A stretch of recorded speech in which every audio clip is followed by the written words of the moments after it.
여러분 안녕하십니까? 오늘 오전 주요 뉴스 한눈에 보고 가시죠. 9월 2일 금요일 뉴스 브리핑 시작합니다. 정세균 국회의장이 정기국회 개회사에서 우병우 민정수석과 사드 배치 문제를 거론했죠.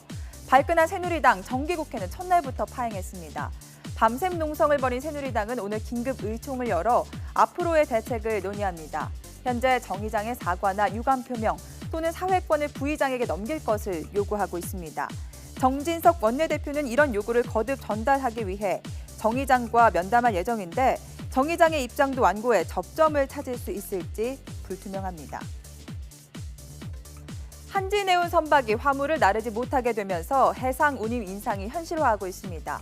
현재 해운시장에서 미국 서부 노선의 컨테이너선 운임은 40피트 길이 컨테이너 한 개당 $1,700로 지난달보다 55% 올랐습니다. 미국 동부 노선도 컨테이너 한 개당 $1,600에서 $2,400로 50% 올랐습니다. 해운업계에서는 한진해운 상황이 직접 반영되는 1, 2주 뒤에는 운임이 더 올라갈 것으로 예상하고 있습니다.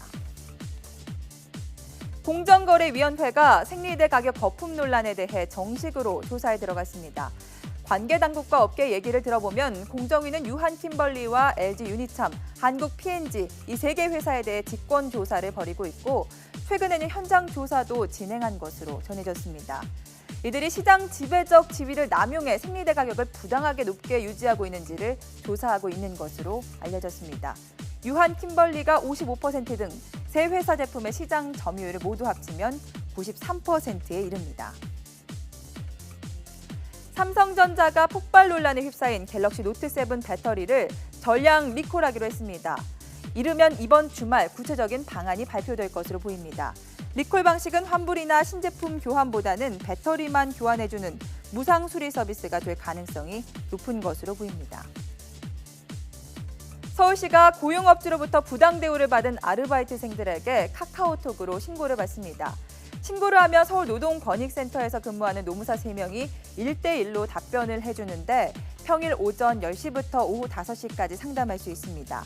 신고를 원하면 카카오톡 친구 찾기에서 서울 알바지킴이를 추가하고 부당한 처우 개선에 대해 이야기하면 됩니다.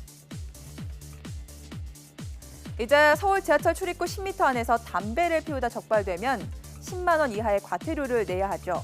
서울시는 어제부터 다음 달 9일까지 집중 단속을 벌이는데요. 단속 첫날 곳곳에서 흡연자와 단속 공무원 사이에 승강이가 벌어졌습니다. 현장 보시죠. 저는 종국천 보건소의 금년 단속반입니다. 네. 오늘 9월 1일부터 지하철 10m 이내 담배 못 피우는 거 아시죠? 아, 몰랐어요. 싼 걸로 하나 해주세요. 싼 걸로 그냥. 가뜩이나 요새 네. 힘든데 말이야 이게.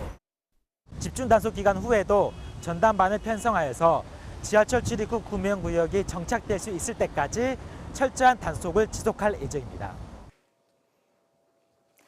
아프리카 재산가의 유산을 관리할 수 있게 해주겠다. 이렇게 사람들을 속여 수천만 원을 가로챈 국제 사기단이 경찰에 붙잡혔습니다. 이 가운데 한 명은 인기 드라마죠. 태양의 후예의 단역 배우로 출연하기도 한 카메룬인이었습니다. 이연아 기자의 보도입니다. 국내에서 이른바 국제 사기단으로 활동한 카메룬 출신의 30살 B씨의 집입니다. 경찰이 집 안으로 들어가자 미화 $100짜리 위조 지폐 뭉치가 수북히 발견됩니다. 나 블랙머니 받지만 이렇게까지 하고 처음 봤다. 지난 2011년 신학 공부를 위해 한국에 들어온 B씨는 신학교를 졸업하고 드라마 단역 배우로 활동해왔습니다. 인기 드라마인 태양의 후예에 출연하기도 했습니다. 하지만 B씨는 자신을 대사관 직원이라고 속이고 다른 일당들과 함께 사기 행각을 벌였습니다. 인터넷 채팅으로 만난 한국인 사업가에게 아프리카 부호의 유산을 관리하게 해주겠다며 돈을 뜯어낸 겁니다. 피해자 B씨는 지난 5월부터 석 달 동안 이곳에 살면서 범행에 가담했다가 경찰의 꼬리를 잡혔습니다. 아프리카에서 유산이 반출되어 인도, 중국을 경유하여 최종 한국으로 반입된다며 그에 대한 운반료, 보관료 명목으로 계속 금원을 요구하여 이들의 거짓말에 속은 74살 김모 씨는 2년 동안 7천만 원 가까운 돈을 건네줬습니다. 선의로 저는 했는데 이 결과론적으로 이렇게 되버립니다. 이게 뭐하러 이런 식으로 내가 쓸데없는 데 빠졌었나 하는 생각이 들어요. 경찰은 이들 아프리카 국적의 외국인 2명을 구속하고 공범을 쫓고 있습니다. 또 숙소에서 다량의 위조 지폐가 나온 만큼 추가 피해자가 있을 것으로 보고 수사를 확대할 방침입니다.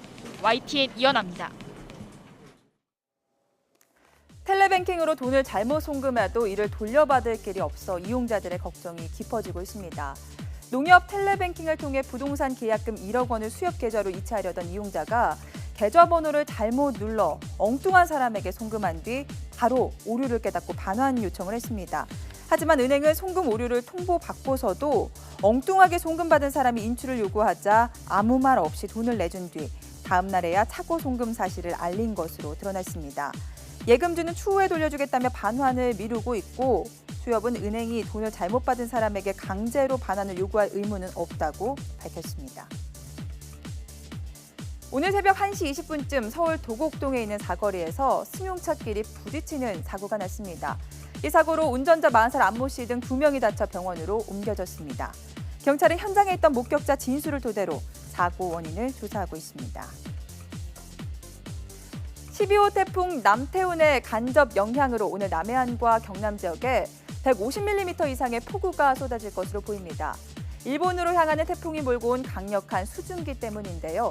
내일까지 지리산 부근 남해안과 경남 지방에는 시간당 30mm가 넘는 집중호우가 쏟아지겠습니다. 비는 내일 오전까지 이어진 뒤 그치겠고 수도권과 영서에는 산발적으로 소나기가 내릴 것으로 보입니다. 국내 스마트폰 사용자가 한 달 동안 쓰는 평균 데이터가 처음으로 5GB를 넘었습니다. 4세대 LTE 이동통신 가입자 1명당 데이터 소비량은 올해 5월 4.94GB, 6월 4.85GB였다가 7월에 5.11GB로 증가했습니다. 1인당 데이터 소비량은 동영상과 메신저 등 모바일 서비스 기술의 급속한 발전의 영향으로 지난 수년 동안 가파른 성장세를 보이고 있습니다. 북한이 최근 발사한 SLBM 잠수함 발사 탄도미사일 북극성이 중국의 SLBM인 JL1이거나 그 변종일 수 있다는 분석이 나왔습니다. 북한 전문가인 미 텍사스 주안젤로 주립대 백톨 교수는 라디오 인터뷰에서 북한 SLBM은 JL1처럼 2단계 미사일이고 고체 연료를 사용한 것으로 보인다며 두 기종이 거의 똑같아 보인다고 말했습니다. 북한이 모레 시행되는 북한 인권법에 대해 달걀로 바위를 깨려는 것과 같은 가소롭고 부질없는 짓이라고 비난했습니다. 인민대중제일주의가 철저하게 구현되는 북한의 인권 문제는 전혀 없다며 북한 주민들을 백두대낮에 집단 납치해 가족과 생리별시킨 남한 정부는 인권을 입에 올릴 자격조차 없다고도 덧붙였습니다. 또 박근혜 정부의 반민족적이고 반인권적인 죄악을 복수심을 담아 철저하게 계산해놓고 있다며 위협했습니다. 금요일 오전 주요 뉴스 전해드렸습니다. 자세한 소식은 바로 뒤에 이어지는 뉴스타워에서 확인하시죠.